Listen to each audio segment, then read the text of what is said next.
Today we are going to discuss John Stuart Mill. He was a British philosopher. He was primarily influenced by his father, James Mill, who was his primary teacher in many ways because he had a homeschooling. Because therefore we can see a tremendous influence of his father in his way of thinking. But also he was influenced by another English philosopher by name Jeremy Bentham. He is known as the father of utilitarianism. Stuart Mill wrote many works, of which the following are very important: Utilitarianism and Other Essays, On Liberty, The Subjection of Women, The Principle of Political Economy, and the Chapters of Socialism. So if we read his works, we realize he is not someone who can be merely restricted to philosophy of positivist thinking or the epistemology of positivism, but his contribution goes beyond the epistemology of positivism to economics, logic, sociology, morality, and political theory. Obviously, he is much more known for his ethical and political theories rather than for his epistemology. But all these theories, whether it is economic, moral, or political theories, they are all shaped primarily by his epistemology, which is one of positivism. Basically, when it comes to his positivist claim, what he says is all human knowledge, which include mathematics and logic, they are basically generalizations of our sense experience.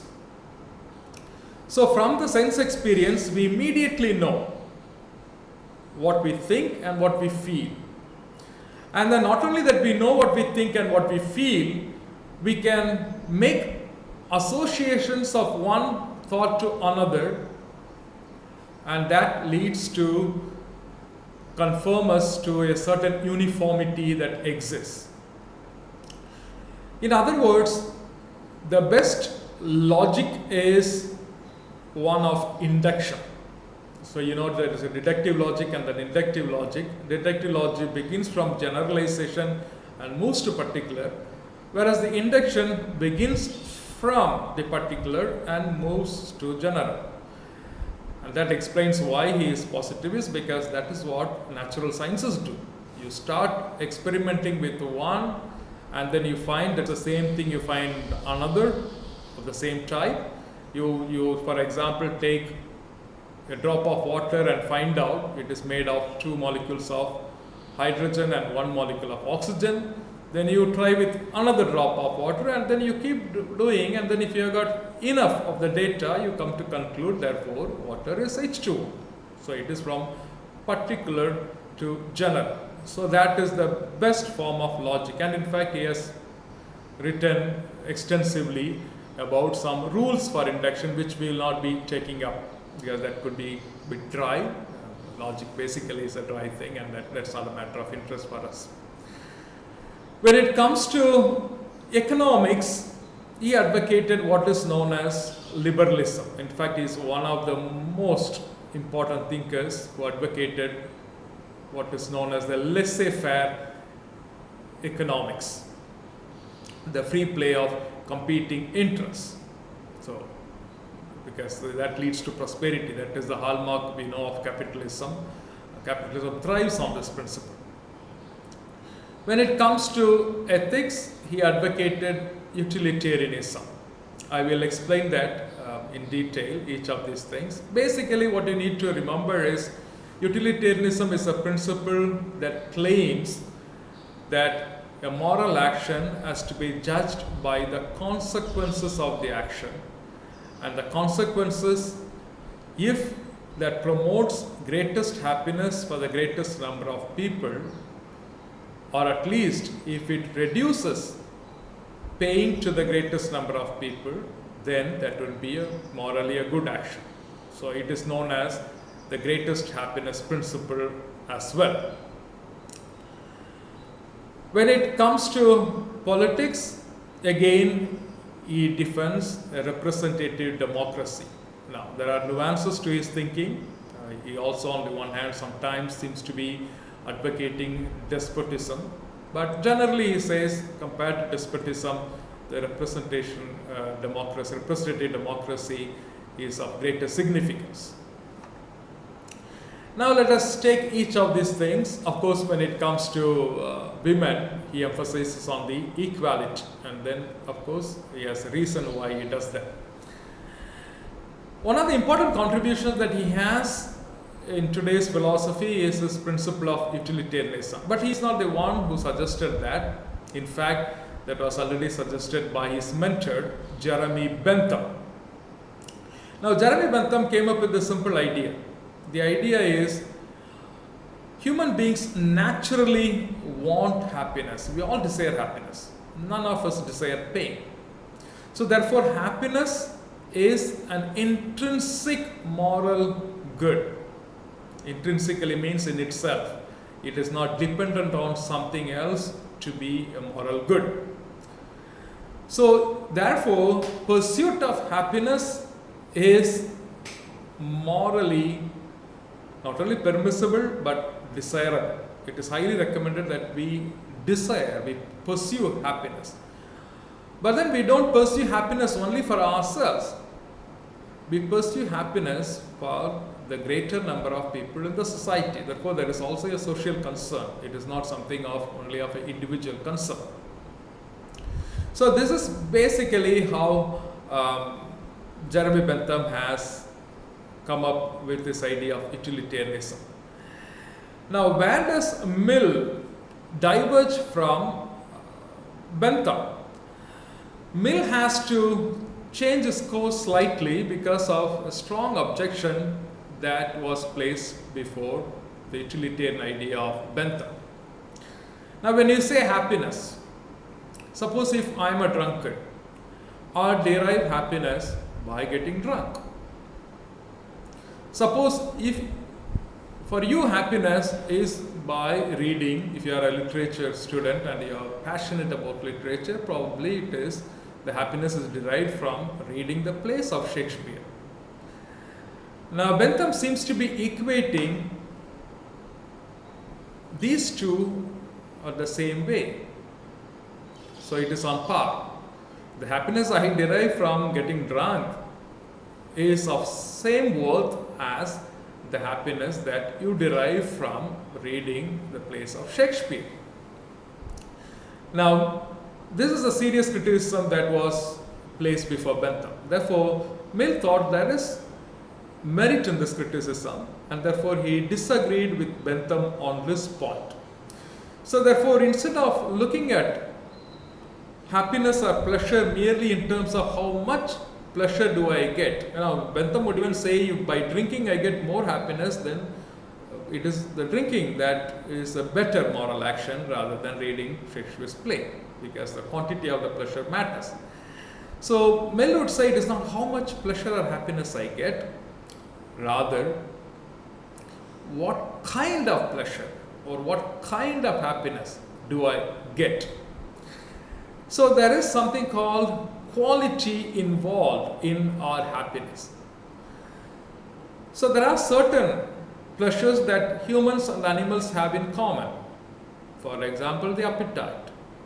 So we all like to enjoy good food or a good drink. These are all very lower forms of pleasure. What we share with animal world is the lower forms of pleasure.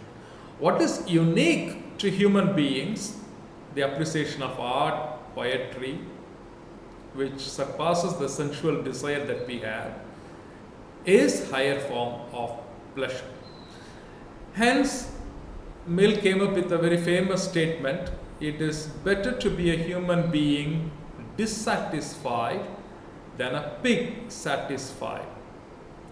It is better to be Socrates dissatisfied than a fool satisfied. Socrates is the epitome of wisdom, somebody who is representative of a wise man. So it is better that you are wise and try to pursue happiness in terms of gaining wisdom. Even if you don't get it to the best level possible, the highest level possible, it is better that you try that rather than being a fool, trying to derive happiness from something else, something unwise. So therefore the quality of pleasure matters. So this is the basic difference between Mill and Bentham, and this is the distinctive aspect of Mill's utilitarianism. Now, Mill thought there is a progressive dimension to utilitarianism. Basically, human being can progress only if we actualize our pursuit of higher forms of pleasure. So our life can improve, we can progress if we can really pursue the higher form of pleasures that are unique to human beings. Now let us come back to his question of liberalism, his economic theory. Now this particular idea is found in his book on liberty. In fact, it has a political thought, but also it has an economic thought. Now it is related. Now liberalism is a concept we know, today it is commonly used. The government should interfere less in what we want to do. So the government can exercise its power over us, or any one of us in a civilized community, against our will, only if it is meant to prevent the harm that we do to others. That is for the only reason the government can interfere. So the harm principle excludes, therefore, constraining individual freedom for the sake of what the individual believes to be his or her benefit. So the government thinks, well, it is not beneficial to you, therefore I am going to constrain this. No, the government cannot do that. The individual has a right, the individual is free. So that's the most important point here. So the idea of liberalism comes from the fundamental assertion of human liberty. So therefore every individual has to decide what constitutes his or her good, and the individual has to pursue it. Except when the individual thinks that his or her good is consisting in doing harm to others, then of course the government will have to interfere against the will of the individual, not otherwise. So the harm principle relies on a clear distinction between two dimensions. The first dimension is there is a sphere of action that concerns me as an actor, in which I should have unimpeded freedom. My freedom cannot be impeded anyway. There is another sphere of my action that affects others, might affect others. It doesn't concern only me, in which case my actions can be constrained, especially if my action is going to affect others negatively by doing them harm. Therefore, Mill writes, the individuals ought to enjoy complete liberty, and this liberty includes liberty of thought, liberty of feeling, liberty of conscience, and liberty of expression.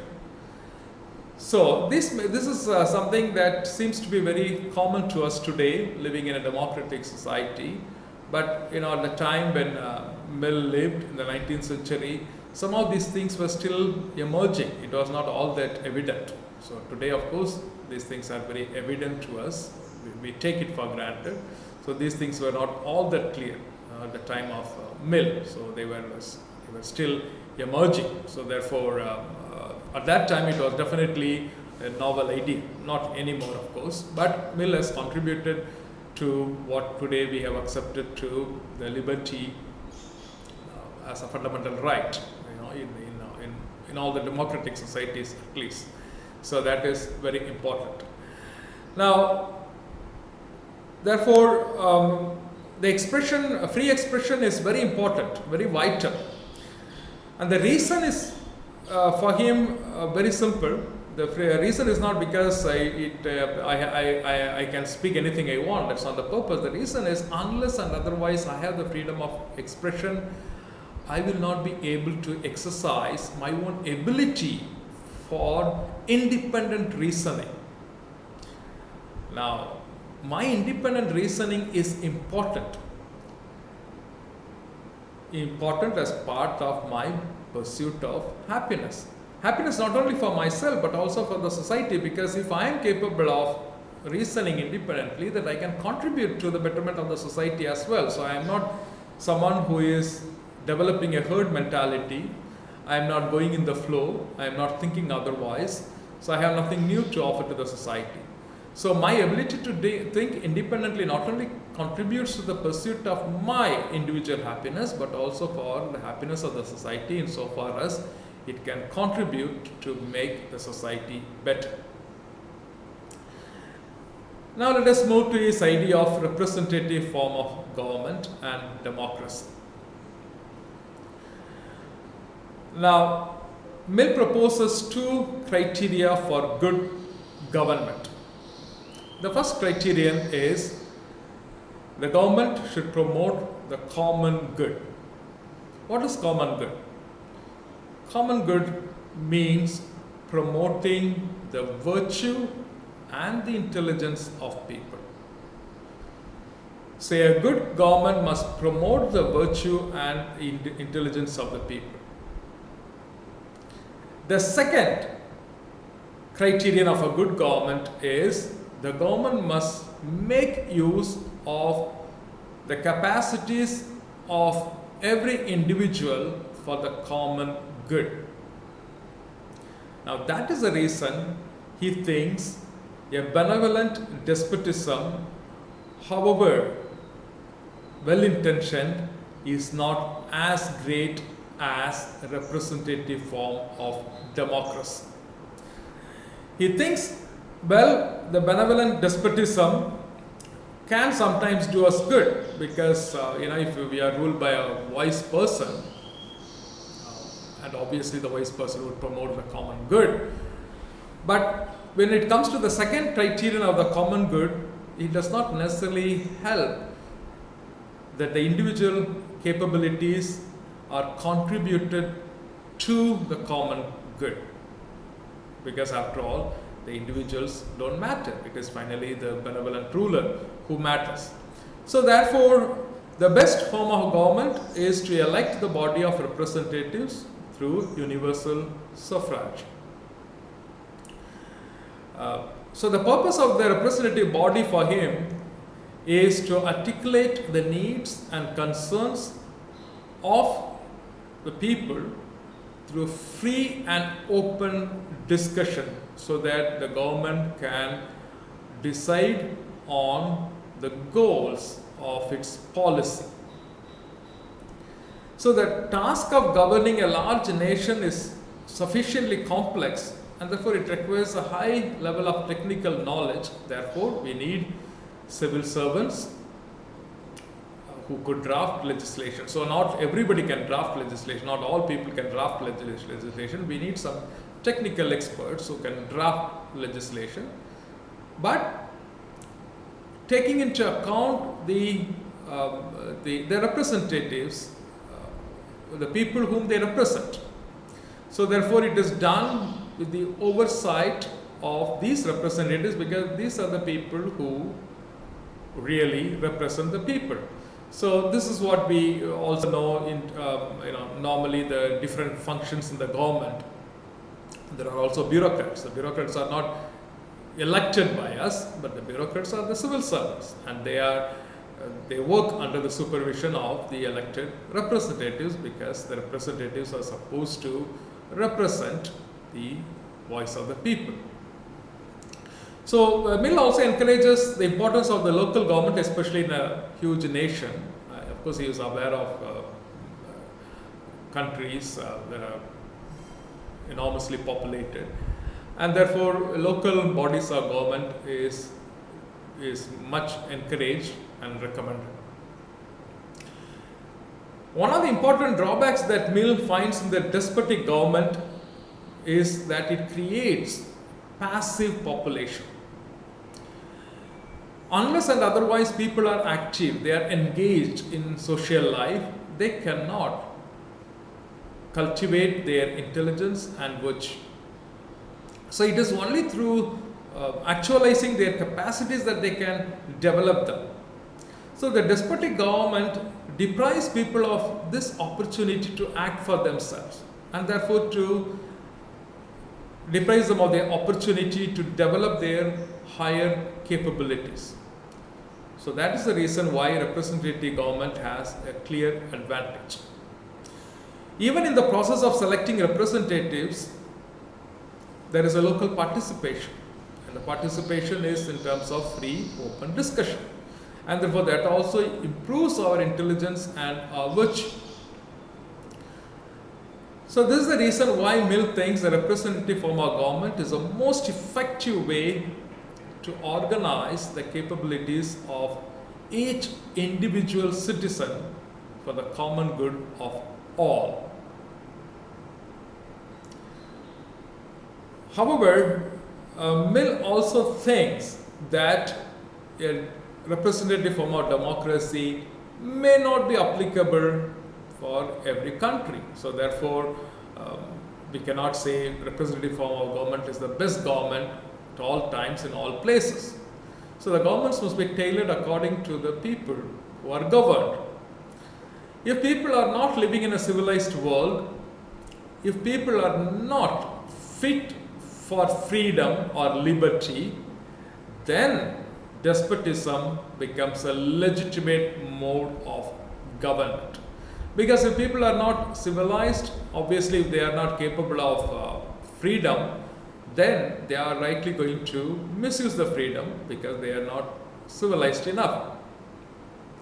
So therefore, enlightened despotism can help them to prepare them towards the next stage of civilizational development.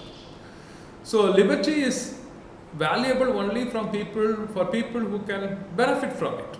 So otherwise it is absolutely useless in the hands of people who don't find it valuable. So therefore, this is the only way when he would support the despotic form of government. But again, despotic form of government cannot never stay permanently, because it has a purpose to prepare people to move towards the next stage of civilization or civilizational development. So the more you gradually evolve towards that, obviously you will move towards a representative form of government. One of the important contributions of Mill is also the question of status of women. But again, remember, today most of his ideas seem to be very commonly accepted, but not in his time. Even in Europe, women were not allowed to vote until the beginning of 20th century. So a philosopher of 19th century, therefore, to speak about the equality between both sexes was definitely at that point in time novel and mind-blowing. So in the famous work, The Subjection of Women, he declares, I quote him, "The legal subordination of one sex to the other is wrong in itself, and now one of the chief hindrances to human development." So after a few lines, he continues to say, this subjection ought to be replaced by a principle of perfect equality, admitting no power or privilege on the one side, nor disability on the other. Again, from a utilitarian point of view, the reason why women should be given equal status is not only because women would benefit from them, because it is going to be advantageous to all of us in the society. Surely women will benefit directly from being emancipated. There will be tremendous gain in their individual happiness, because there would be a qualitative difference between a life of subjection and a life of rational freedom. But it is also something that enables women to expand their capabilities, their capacities. So, because their capacities are improved, they would contribute to the human improvement as well now. Insofar as they remain subjected to men, their capacities are not improved, and that becomes a chief hindrance to the human improvement. Because the fact that they are not able to contribute to the society deprives society of gaining from the contribution that women can make. Therefore, it is very important that both are to be having an equal status. So, the benefit to be expected from giving to women the free use of the faculties by leaving them the free choice of their enjoyments and opening to them the same field of occupation and encouragements as to others would be that of doubling the mass of mental faculties available for the higher service of humanity. So now we are only using one sex. Now if women are also equally treated, then we have the contribution from both sexes and their mental abilities, and that is available for the higher service of humanity. Not only the society would greatly benefit from the equality of women, but men also will directly benefit. So not only women, not only society in general, but men also will benefit from this sexual equality. How do men benefit from the sexual equality? When both men and women are free, marriage ceases to be a bondage. So marriage will become a kind of friendship among equals. One of the ways in which we can develop ourselves individually is to engage in free and equal conversation with intelligent companions. So the fact that women are treated equally, and then if they become our conversational partners, especially something that could help us, then that creates a dynamic of mutual improvement within marriage. Because that's what we today mean by dialogue. So the dialogue helps us to somehow, it helps both parties. It's not just one party is helped by the other, it helps both parties. So women also gain from treating, men also gain from treating women equally. So because they can, that also helps them to develop their abilities through their learning from what women have to contribute to them through mutual conversation. So the influence of Mill has been considerable in England. This is because the Liberal Party and tradition have also roots in the philosophy of Mill. Of course, later socialism and Marxism emerged, but until then, the Liberal Party and tradition have a strong hold in England, but also in Europe. His understanding of liberalism have also influenced many of the Indian thinkers. In particular, it has been said Raja Ram Mohan Rai, even Swami Vivekananda, they have been very much appreciative of Mill's writings, and it's not surprising, Mill being an English, and at that time India was British, ruled by British, and the British literature were easily available to the learned members of the Indian society, and therefore they had access to Mill's writings, and that inspired them tremendously. And many of the universities in India, even the University of Pune, seem to have been tremendously influenced by the writings of Mill. His epistemology obviously has serious problem because while it gives so much importance to positivism, the fact that Mill keeps repeatedly saying the capacities of the intelligence and so on, but then the high power of the intellect is not sufficiently recognized. The fact that you reduce your knowledge to only the observable phenomena, the knowledge can go beyond that. So that somehow he has downplayed. When it comes to his ethics, the highest, greatest happiness for the greatest number of people does make sense. It is a very common sense morality from that point of view. But it also can sometimes lead to majoritarianism, and that could lead to a problem of injustice to people whose opinions are not taken seriously, because well, it's finally the majority who decides. I mean, that is also the case of the representative form of government, right? So the people who have a different voice, they are stifled. Who think otherwise, they are completely ignored. So that could be a sense of injustice that could be done to people who are not going with the majority. Liberalism also advocates a good point. The state must try to leave as much freedom as possible to people, but at the same time we cannot forget, Mill has not explicitly stated, that could be one lacuna in his thinking. The state has a certain commitment to protect the rights of the weaker sections of the society. One of the difficulties with the laissez-faire economics is, those who have the ability to compete, those who have the ability to do that, those who are powerful, definitely will do well. But the powerless and the weaker sections of the society are completely they are thrown into oblivion. They are completely forgotten or ignored. So that is something to be thought about. Also, another important aspect is Mill's philosophy has moved to the quick industrialization in the 19th century, which quickly turned out to be an exploitative form of capitalism. So many of the workers became victims. So we also cannot ignore that fact, however noble this idea is.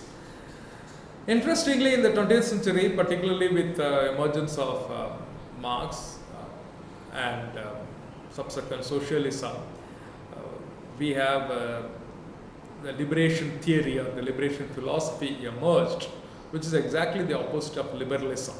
So today when people speak about the liberation, theory of liberation or the liberation philosophy, it is to liberate the oppressed precisely from a liberalist form of government. There is a kind of contradiction. The term has a same root, liberation, liberalism, liberty, they all have the same root, but they mean completely different things.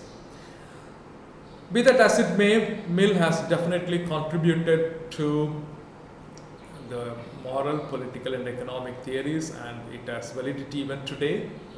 We may have some objections to that, we have certain criticism against it. It is not the perfect theory, but we cannot easily dismiss this theory. It offers a great scope for us to take inspiration from, and we can nuance it perhaps, we can improvise it for making our life better. Thank you very much.